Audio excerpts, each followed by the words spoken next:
This is a lecture that's focused on symbolism and popular culture. Will be your last module for the semester. And so I'm spending a little more time. We also have a guest speaker, Dr. Matt Ramsey, will be speaking to us about his experiences as a Grateful Dead fan as well as his tattoos. So what I'm going to share with you is a little bit kind of just me speaking about symbols in general, because I'm really fascinated with how the media shape us. So we know from the very beginning that play has a vital role in perpetuating our beliefs and promoting beliefs in our society. So the idea of play is connected closely to the evolution of human consciousness. So many of the things we learn about life as children remain with us into adulthood. Images, music, art, video games. All of these things pass along a sense of our values, tastes, and beliefs. So think about the symbols that you engage in or encounter every day. And intuitively, because you've learned these as you're growing up, look at your phone. There's this loaded with symbols.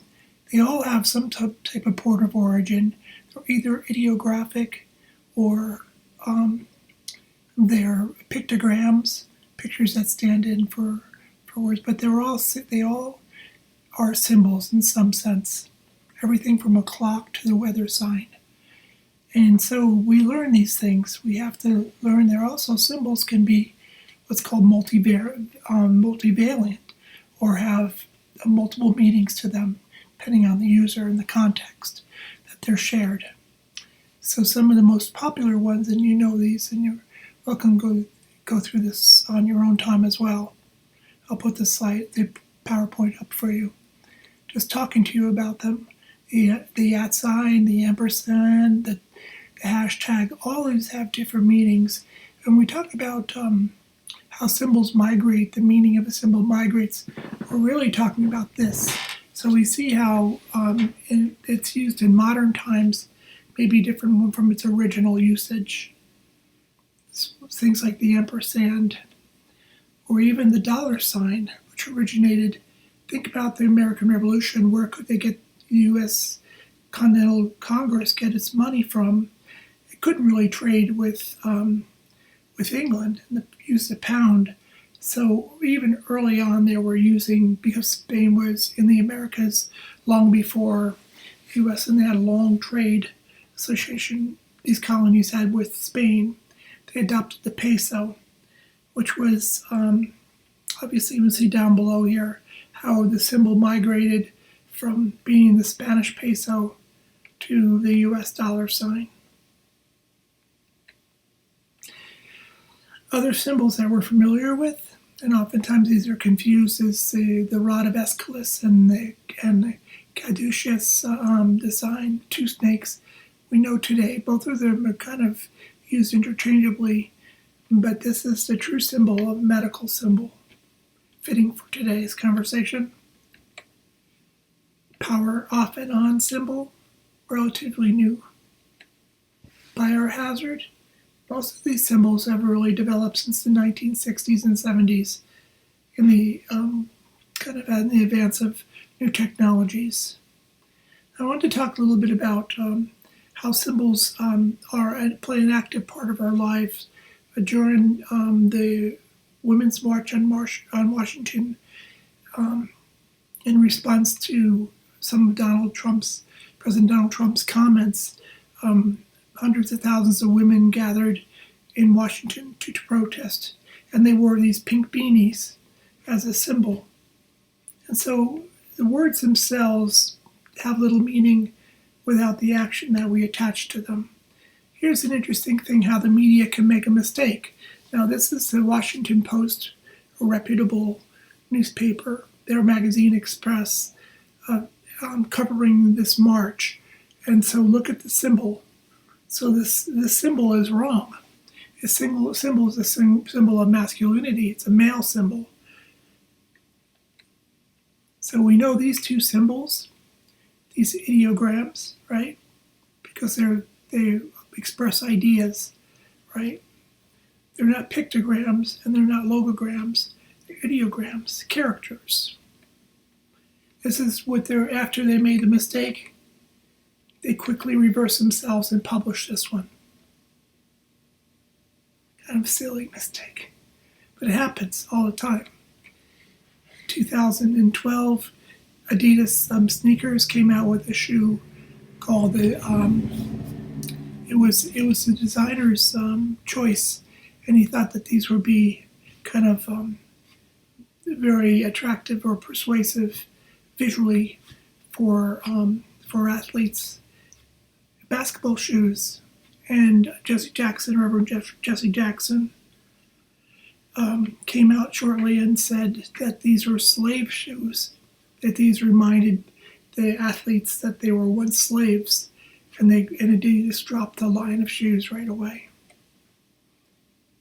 The history of the legacy that we still have going on with us of slavery and chains. That they would make a shoe like this. It's a German company. Be rather pretty insensitive. It's a pair of shoes. Story in the New York Times talking about the imprint of these shoes. These were made in China, and they didn't. And the meaning of the swastika in Asian countries is different than it is in the United States and in the West. And so they quickly had to change the sole of the shoe once they realized that they were leaving little swastikas. So they're talking about, I don't want to dwell on it very much, but we should address our history of slavery and hatred in this country. And it's escalated since 2016 to a large degree. Following in 2015, actually, the killing of 9 members of a black church during Bible study by a young man, a white supremacist, Dylan Roof. And so this is a ceremony remembering the people that were killed that day. Today we see a resurgence of symbols of that stand in for white supremacy and Aryan nation. There's dozens of different combinations of symbols that it's important for us to be more literate about them and what they mean. A lot of it was sparked by the removal of the Confederate statues marking the U.S. Confederacy in the Civil War, the removal of these from the state houses in places like South Carolina or Alabama or Georgia. And another recent reminder was this happened across the country, mostly on the East Coast, but there were college campuses saw this scene where they hung bananas with Aryan nation or white supremacist markings on them, the banana symbolizing black African Americans. And it's pretty obvious what that means. But to have it happen on college campus. In Charleston, South Carolina, we had protests on both sides for white supremacy and against white supremacy. So you can't just look at it from one position, but notice the raised fist, very common symbol of protest. Just a couple of strange things that I came across. There's a lot of symbolism. This is a doll about pregnancy, teaching children about pregnancy. Just interesting itself based on the Barbie figure. And then this is actually a fetus doll that was in North Dakota State Fair. They were handing out these little fetuses to small children, ages 5 and up. And so a lot of these children didn't even know much about the birth process, just as an anti-abortion group was doing this. Fetus dolls. I want to talk a little bit about Walt Disney and go through this fairly quickly, but really think about how many of our symbols, where they come from and how they affect us, our personalities, and who we are. So we based on look at archetypes, and Walt Disney, some of the best characters, the most beloved characters, are recognizable because they're believable, and that was Walt Disney's strength. Was that he tried to make all of his characters believable and natural, and all the characters have personalities, and these personalities, intentional or not, it's just a way that is based on fairy tales is what I'm looking for, folklore and fairy tales, and these are based on old kind of morally enriched stories about what's right and wrong society. And so from Snow White to Pocahontas, we see how personality is reflected in the details of the features, the facial expressions, colorings, the clothing. All these things become really important. So symbolically, you can look at Disney's characters, if, for instance, as personifications of certain traits or characteristics that we in our culture is highly desirable. For instance, like innocence, beauty, and purity. Maleficent, on the opposite side of this, is presented to children as evil. So archetypal characters that are didactic or binary, good versus evil, helpful versus not helpful, tall versus short, fat versus skinny. All these things are easy for children to understand and to accept.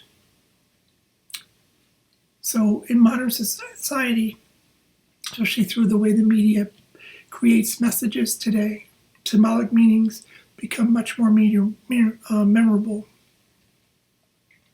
So the social function of fairy tales and their relationship to symbols is one, they form community and they pass along traditions. Those are two social functions of fairy tales we see in Walt Disney. Some of the characteristics of fairy tales, they have beginnings and endings, they have magical elements, they're good and evil characters, enchanted settings, supernatural, occurrences in groups of 3 or 7, fantastical creatures, an explicit problem that eventually gets resolved. We can trace fairy tales, at least in this way, to children's books beginning in the 1600s, going through to the 18th century. The idea of conte fille, this idea of the fairy tale or the salon tale. So the idea was that they didn't contain fairies. They're not about fairies, but they are stories that have messages for young people. So we can think about this with this fairy tale, for instance, what was going on in 1898 in this fairy tale, the Three Little Pigs. We can see that there was a depression during the 1890s into the 1900s, where banks closed, stock markets crashed. So we had 2 recessions or Great Depressions, one following in the 1890s and one later in the 1930s, which we're more familiar with.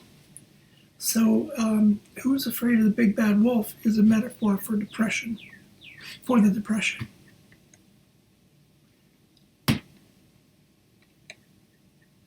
So here's the Three Little Pigs. So we can see that the symbolism in these, the idea of the wolf and the idea of the pigs, again, the Disney.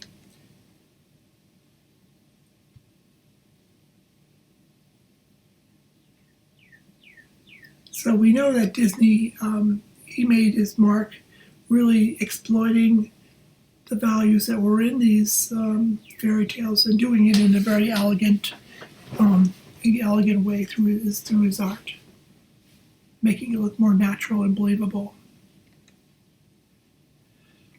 So Disney emphasized the use of symbols as tools of communication. He created characters that resonate with the audience based on empathy and sympathy. When art speaks from the heart, it appeals to what the audience knows. We can see the Grimm's fairy tales of the Snow White story in the 1800s, and then we see Disney's retake on it. And then I'm not criticizing Disney, I just think it's really fascinating how a lot of symbolism passes on from one generation to the next and how it affects us. And so archetypes, as we know from our studies, are a universal set of roles, situations, and themes that are recognizable to everyone. So innocence versus evil. There are three types of archetypes. There are characters, there's situation, and then there's symbolic. The mirror, for instance, is a symbol, uses a symbol in this case. The idea of a metaphor and have a story with a moral. So just leaving Disney alone for a little bit here, because again, this is a bit of a ramble, but I wanted to cover some things. So where did we come up with the idea that boys should wear blue and girls should wear pink? And before 1900, this was never even heard of. It's more of a marketing idea, especially most popular in the 1930s, 40s, and 50s. We see this movement in marketing where they color code gender. And that still sticks with us. So for instance, think about some of the symbols that we're used to. The idea of money as a symbol for prosperity, expensive cars, a house in a gated community, a diamond ring, belonging to a country club. Perceived as status symbols. And symbols such as Disney princess or Barbie or Ken dolls can convey positive and negative meanings. So we can take away from both of these. Here's a woman that makes a business. Her business is called Creative Juices. And she puts on these princess parties for little girls' birthdays. So Barbie itself, Barbie was born in 1959. And so the idea was to present Barbie as being kind of reinventing herself, keeping up with the latest fashions and styles, adapting her image in response to wider social and cultural change. But we have a very, very specific image in our head about what the Barbie doll is, and then Barbie and Ken, and how are these gender roles passed along from one group of people to the next. It becomes a cultural touchstone so polarizing she's been co-opted by dozens of artists and activists over the years as a symbol for everything from beauty to materialism to women's equality to movement and women's inequality to nostalgia or peaceful times. So it's no surprise that she has a huge impact on body image for young girls. And this is bizarre, I know. I was getting a little bit off here, but this guy, Rodrigo Alves, is Brazilian. And he's known as a human Ken doll. He spent more than $750,000 on surgeries. He's had 72 surgeries to create this this look. So it gets a little weird, doesn't it? Strange. So sublime and so surreal. And so Barbie and Ken dolls signify gender stereotypes, sexism, and the effect of a patriarchal society. Perfection. So many children grow up with this unrealistic expectation of body image, hair, and belonging, and having certain things. And one of the effects that we have seen is this idea of using children as beauty queens, pretending that they're dressed like adults, and with the makeup and the cosmetics and these pageants that go on. And so in 1996, there was a young girl that was murdered, a child beauty queen, JonBenet Ramsey. And so it's important to realize that these images have effects on us. So here's a happy pregnant, I just thought this was crazy, mom and baby in her tummy. As Homo sapiens evolved, the ability to play, to make sense of the world through experimentation, innovation, and adaptation was a major step in an evolution of human consciousness, as we've talked about before. These symbols are connected to everything. There's the reference to the fetus the fetus dolls. My daughter wasn't sure what it was. She handed it to me with a weird look. She doesn't even know how babies are made. Interesting. This is obviously has come a comment from a post on a thread online. Talking about more positive examples of symbolism, Rosie the Riveter from World War II.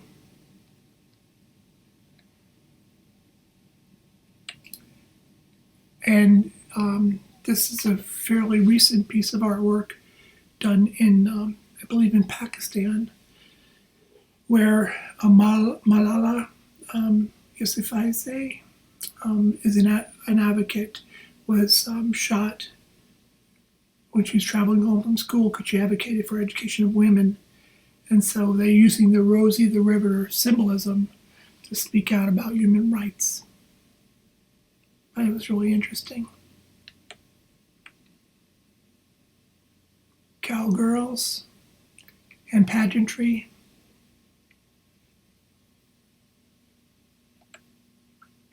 Superman. Symbols serve to resolve the meaning of our experiences in the world, what we recognize as important to us and what we remember.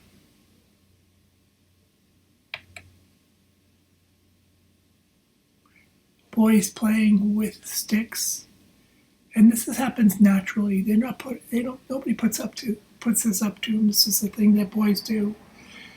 There's nothing you can't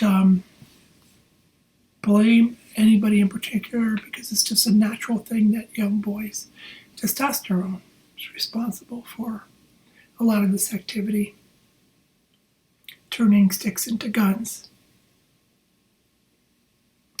This has nothing to do with media or school influences. Little boys have been arming themselves since time began because they feel small and need desperately to feel like they can handle whatever is out there. My son used to talk a lot about protecting me from a lot. This idea of role-playing early on, cowboys and Indians, and how we create our own personalities through these characters. We see it in movies and in advertising, from the Marlboro Man to John Wayne, the idea of rugged individualism. We've seen since the 1930s the size and the prevalence of guns in movies has increased since 1985. It's tripled since 1985. And notice early on, here's Ronald Reagan at the top, Sean Connery. Then we move to the 70s and we get Dirty Harry with a huge pistol, or gun, I guess pistols. And then Rambo, of course, in 82, and then to today. They're everywhere. And talking about signs of protest, and I think about the Colin Kaepernick thing, but there's a history of racial injustice in this country, and the ability to protest is important.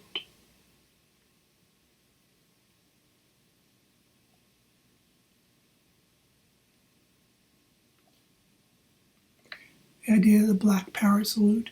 So actually, Tommy Smith was saying that this was really not about Black Power, but about human rights. And we see this raised fist symbol a lot in solidarity and socialism.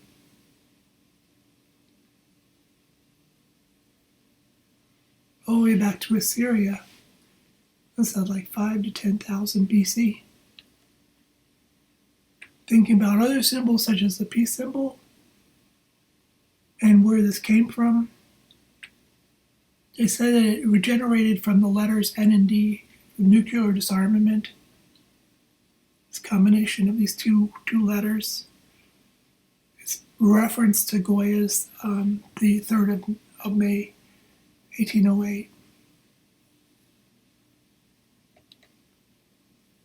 Then we see the peace symbol. This is one of the anniversary gatherings, 1994, about Woodstock. And we see it, for instance, on the helmet for the poster for Stanley Kubrick's film, or Jimi Hendrix. And more recently, Jean Julien, after the attacks in Charlie Hebdo in Paris, he created this peace symbol based on the Eiffel Tower. And what we'll hear about, and with Dr. Ramsey, is about the history, a little bit of history of Grateful Dead and